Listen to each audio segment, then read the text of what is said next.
This is Including You, the new series from Lead at Any Level. Including You features stories from chief diversity officers and other executives who are creating inclusive cultures in their organizations. Our goal is to show what's working in companies just like yours, to give you the tools you need to keep pushing for progress in your own workplace. We want to create belonging and opportunity for everyone, including you. And now here's your host, Amy C. Waninger. Welcome back to Including You. I'm your host, Amy C. Waninger, the Inclusion Catalyst. My guest today is Thomas Harris. He's the Associate Athletics Director, Diversity, Inclusion, and Employee Engagement of University of Arizona, whose mission is working together to expand human potential, explore new horizons, and enrich life for all. The University of Arizona employs approximately 250 people in the state of Arizona. Thomas, welcome to the show. Yes, thank you for having me. I am excited to talk to you. I love talking to folks in higher ed because you all every single day are not only working with the current workforce, but also the future of the workforce. And I'm curious can you tell us let's start by telling you just a little bit about your role in the athletics department and how you serve either staff or students or both within the University of Arizona community. Yes, thank you. So my role, Associate Athletic Director for Diversity, Inclusion, and Employee Engagement. And I always say it's a long title just to say it's my job to keep a pulse on the culture. It's my job to understand what's going on in our hallways, what's going on in our facilities, and making sure that everyone feels safe, valued, and welcome. And we do that through education, specifically to our staff and our coaches first. The idea once we got started with this work in 2018 was to educate our staff and work with our staff through this, which will inevitably trickle down to our student athletes. I tell recruits, parents all the times, it's important for me to make sure that the professionals that your student athletes will be working with are competent, both culturally and professionally. And that's what my focus is. Over the years, it's gradually went into a space where it was important for me to get in front of our student athletes as well and give them education and work through sessions with them and just create an inclusive culture, specifically in the locker room. And that obviously translates to the field of play for them as well. A lot of education, but a lot of advocacy within our athletic department to make sure that diverse individuals have a voice and everyone feels valued, welcome, and safe in our workforce. Can I ask, why is this a priority for the athletics department there? I know almost every college has an athletics department. I don't think every college has a director of DEI within the athletic organization. Can you talk a little bit about why this role was created, why this was so important to your organization? Yeah, it's one of my favorite stories to tell. So back in 2018, let me back up. So I'm originally from Louisville, Kentucky, and I went to Western Kentucky University. That's where I got my start in athletics and worked in the marketing department. And while I was an undergrad at Western Kentucky, I was part of our Black Student Alliance and eventually became president of that program. And that position allowed me to not only advocate for Black students on a predominantly white campus, but also reach across the aisles and work with other diverse individuals to make sure that campus was inclusive for all people. So that's where I first fell in love with diversity and inclusion. If there was a role like this back then, I would have taken it, but it wasn't. And so I stuck on the path of athletic marketing, but D&I was always a passion for me. And so I come out to Arizona thinking I would only do 2 years, get some experience at a bigger school, and then go back to the Midwest East Coast area. So after 2 years, we're trying to figure out the next move, and I stick around for marketing for another year, but I knew I needed something else to fill my cup. And so I asked our athletic director if we could start diversity and inclusion initiatives. There had already been some nuggets laid, but nothing really concrete. And he embraced it and said, yeah, let's start it and see where it goes. And so I did diversity and inclusion work on top of my marketing job. And we started with our HR department and just wanted to embed DEI into every unit. And so he saw the vision, our athletic director, and made this a full-time position in 2019. And so when I got this full-time role in 2019, I could count on two hands how many diversity and inclusion officers there were within college athletics. And so for me, it was important because of the environment that we were in. I always caution myself and saying it wasn't toxic by any means, but it definitely wasn't as inclusive as I felt we could be. I think the diverse representation, we weren't retaining folks. I think some of our diverse student athletes felt some of that energy, and it just wasn't great. And so I wanted to help change that and just make Arizona athletics an even better place to work and to be for our student athletes. And so we started all of this work, and back then it just wasn't a thing in college athletics. But after 2020, as you can imagine, everyone finally figured out about diversity and inclusion in this way.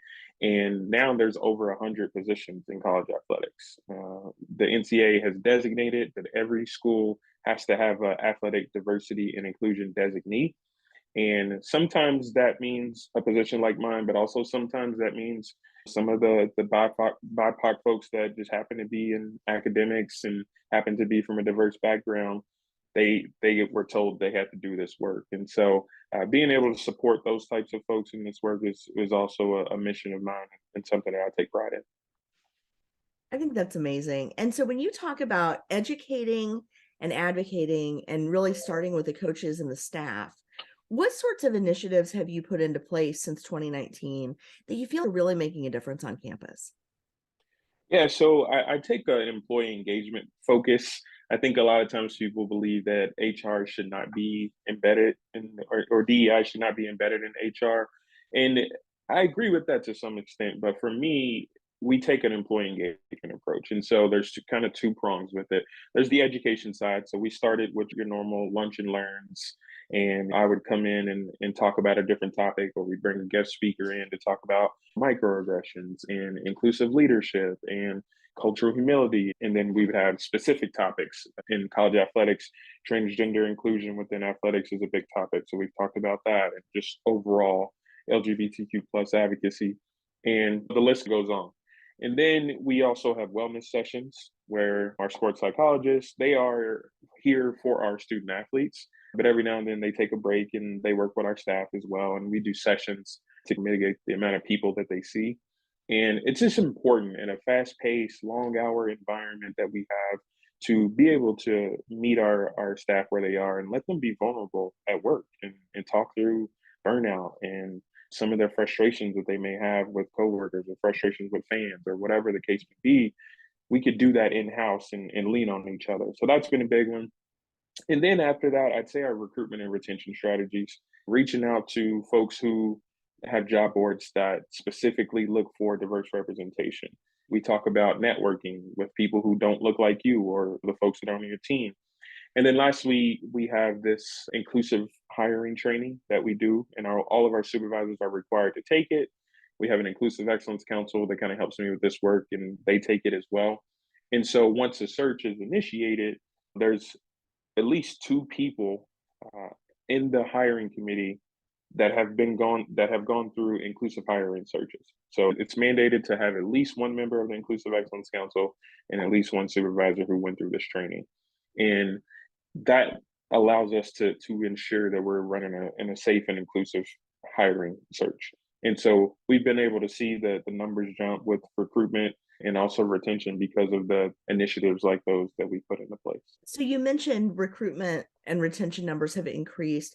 What other benefits have you seen, or what other results have you seen as a result of some of these efforts? Because you mentioned a lot there between the lunch and learns, the focus on employee engagement, cultural belonging sort of stuff, plus the hiring. What are the changes that you're seeing that let you know that it's working? Yeah, for me, we measure success through, once again, engagement. So, how many folks are coming back? Now we call them DEIB sessions, for diversity, equity, inclusion, and belonging sessions instead of lunch and learns. But how many people are showing up to those? And then how many of those folks are coming back and bringing colleagues? That's success to us. And people are being engaged in these conversations. And I don't have to talk for 45 minutes out of the hour. It's a back and forth, it's conversation, and where I'm still getting 10 to 15 solid minutes of education in there. So that's a big one for me. And then also the ultimate goal when I got started with this work was to embed diversity, equity, inclusion, belonging into everything that we do. And so the coolest thing is when someone comes in my office and they have an idea and either they want to run it by me to make sure there's no cultural mishaps, or they're excited and they want to say, look, this is what we're doing in the ticket office. We are intentional about hiring multicultural students and full-time staff members to make sure that our fans who represent multicultural, diverse backgrounds feel comfortable when they call someone in our ticket office. And that's what makes me happy. It's because they know that I love this work and I'm going to do it night in and night out, but I can't do it alone. And so when our staff, they come to me with these ideas, that's when I know it's working. And you can have all the numbers in the world with retention and all these other things, but if you don't have it embedded and everyone in your workforce isn't bought in, it's not going to work. And so that's been the best part about this work is seeing everyone embrace it, step up to the challenge, and embed DEI into their unit. It's interesting because as you were talking, it occurred to me that your role within an athletic department broadly is not just in service of the staff and the students, but also the community. And I think about the ownership and the kind of the personal investment that people have in their college athletic teams, and how broad reaching some of these initiatives must be within the community, because people really do feel a sense of pride and ownership in their football team, in their basketball team, in their soccer team, and I think about just my own growing up. I grew up in Southern Indiana, not too far from Louisville. And college sports was a huge deal. People had their whole identities wrapped up in which teams they supported, or more importantly, didn't, with some of the local rivalries. And so I would imagine that you're able to attract a wider constituent pool or fan base even with some of the work that you're doing. Have you seen that as well? Yes, absolutely. Community engagement is one of our prongs for our DEIB framework, and these logos behind me tell that story. But I'll start by saying, yes, it's important for us to embrace Tucson because it is a very diverse culture, and so embedded to our university's campus, we have cultural centers and resource centers for different backgrounds, and so we have a Native American Cultural Center, Asian Pacific Islander, and a Black Cultural Center and a Hispanic Cultural Center. And then we have resource centers for LGBTQ plus and disability and women and gender. And so I had the idea when we first got started to celebrate these different cultures because our student athletes and staff represent them as well. And so we have already had a Hispanic Heritage football game, which was just one of the most festive and beautiful celebrations that we do here with our football team. It's either in September and October, it falls within that month of Hispanic Heritage. And then we started after that with Black History Month, and we embed that with our basketball teams in February. And then we added Native American Heritage Month, and we embed that with our women's basketball team in November. And then we have Asia Pacific Islander, which we try to celebrate the spring sports. And then we also have our Pride Meet that we do with our women's gymnastics team. We have a sport that's ticketed that has a cultural celebration embedded within their season to be able to bring in these diverse individuals within our city. And it's some of the most beautiful celebrations and just pride. And we interview student athletes who have these identities, and they talk about how proud they are of the things that they grew up with or the things that they do now to celebrate their culture. And then our fans see that and they respond on social media and they love it as well. And yeah, it's a great way to embed that into our city because Arizona football is the biggest venue here that you're going to get people in. Arizona basketball is a long story history in all of our sports. And so to be able to have our fans see themselves in the celebration while also enjoying the game of sports, it's just beautiful. So we love to do that. That is beautiful. It's touching my heart in a really deep way, because I think about people not seeing themselves all the time represented in higher education spaces. And when you've got a community that feels connected locally to what the university is doing, that can really change the trajectory for young people who maybe haven't had exposure to the university setting before, who maybe never saw themselves going to college. But also giving those student athletes a moment to say, wow, I'm celebrated here. That must be really just personally fulfilling to see that happen. Yeah, it's amazing. And as I hinted to, these logos behind me, if you can make out the silhouette, it's a wildcat face. And a part of these celebrations are these logos. And so there's a LGBTQ, there's a Black, and there's a Native and Asian Pacific, so disability, all those groups that we celebrate with our games and within our cultural centers on campus. And there's icons in each and every one of these wildcat symbols to represent the cultures. And so when we started doing this work, it was myself and our marketing and brand management team and trademarks and licensing teams. And then we also had focus groups made up of different people on campus and students and faculty and staff and alumni to help us come up with these logos. And it just was it was an amazing process, and was able to come up with something that, once again, folks from these backgrounds can see themselves in a logo that also represents the school that they love as well. And the student athletes, they get shirts for these, and we put these on shirts each month when we celebrate them. And it's cool. The interviewers on TV, they interview them and they talk about it. Our communications people will do things where the student athletes can talk about them and be just excited about their culture being celebrated in a way like this. And yeah, it's great. And one of the biggest things I get out of this is when I sit down with student athletes and staff and interview them about their cultures, the smiles that they have and the stories that they bring up. It just makes me feel like I'm at home listening to people in my family too. So that's what we go for. It's community engagement, it's family atmosphere, just being inclusive to all cultures. And I think we do a really good job of that. That's just fantastic, Thomas. And I'm curious, with all that you've done and the way you have so perfectly married your marketing background with your DEI focus is brilliant. What's next for the athletic department in this work? What do you hope to accomplish next? That's a really good question. So broadly, there's a few folks like me who were doing this work back in 2019, and we started a nonprofit called DICE, which is Diversity, Inclusion, Equity Council of Excellence. And this group serves to help those folks in college athletics who are just getting started with diversity inclusion work, and also just need to sustain the work in their schools and just need tools and resources and community to be confident in that work. And so that's my number one goal for this work, is to be able to have it as common and as respected as ticketing and marketing and compliance and development. Like, I want diversity, equity, inclusion to be right up there and not just an addition and to our industry. So that's an ongoing commitment that I've made. And then for the University of Arizona Athletics Department, for us, we added the B to our DEI last year, belonging. And that's been the focus, whether it's our staff, our student athletes, our donor. We want them to be inclusive and be included and valued and welcome, but we also want them to feel like they belong. And so we've stepped up some of our trainings and our sessions and just everything that we do to make sure we're including folks as much as we can and that they feel like they belong here.